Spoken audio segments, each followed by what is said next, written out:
Aruda and his friend Meera was having a horse race competition, and they had a bet.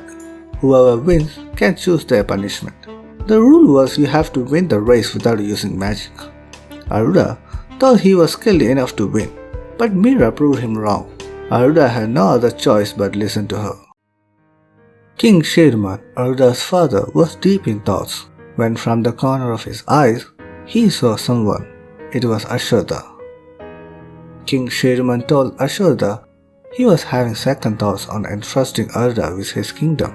Ashoda calmed King Sheruman and told him that give Aruda some time, he is young. After winning the bet, Meera asked for an inside tour of the castle as a reward, a big enough punishment for Aruda because Meera was an outsider and was not permitted inside castle. The castle was securely marked with magical spells to detect intruders. So before entering the castle, Aruda cast a spell around Meera. It let Meera freely roam around inside the castle. They entered the castle without much trouble. Aruda was proudly showing around the castle, while Meera was awe-inspiringly watching all around her. Ashoda was watching all this from behind. He called Aruda by his name. Ashoda scolded Aruda for bending the law of the castle and acting irresponsible. After listening to Aruda's apology, he asked Aruda to take Meera out from the castle. Aruda was telling Meera that Ashoda might inform this to his father. He was worried a little, but no response from Meera. When he looked back, she was gone. King Sheruman was standing inside a chamber somewhere in the castle. He was closely inspecting a glowing orb. Right then, he felt a presence. He turned around and saw Meera standing in front of him. King Sheruman was astonished to see her in that chamber. She screamed and told that orb belongs to her, and she was ready to take that from King Sheruman at any means. King Sheruman knew exactly who she was and was not ready to take any demands from her. Somewhere in the castle, Aruda was trying his best to find Meera. All of a sudden, he had a big explosion. Right then, he heard Ashoda calling Aruda's name. Ashoda told Aruda that he can ask questions later, just follow him. Aruda ran behind Ashoda. He led him to a secret chamber. What he saw shook Aruda. It was Meera, who was standing there, surrounded with hundreds of glowing orbs, and his father was down on the floor. Aruda demanded for an answer.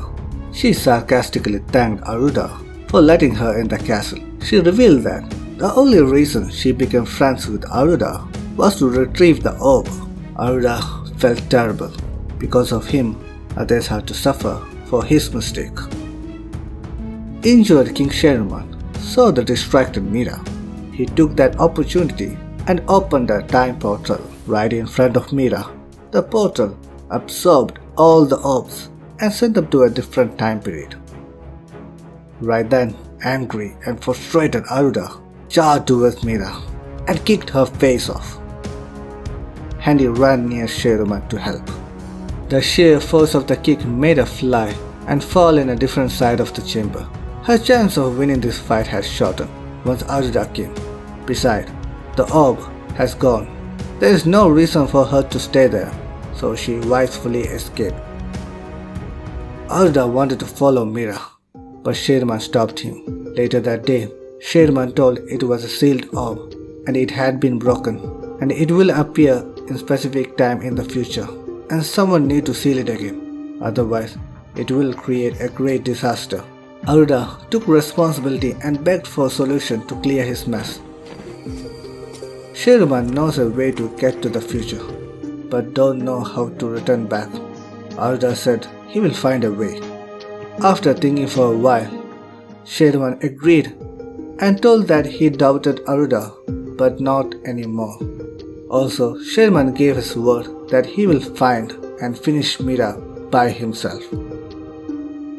Ashoda gave 2 magical coins through which he can travel to that specific time in the future when the orbs reappear. He grabbed it and fused it. Aruda suddenly wakes up from the sleep and quickly sits up.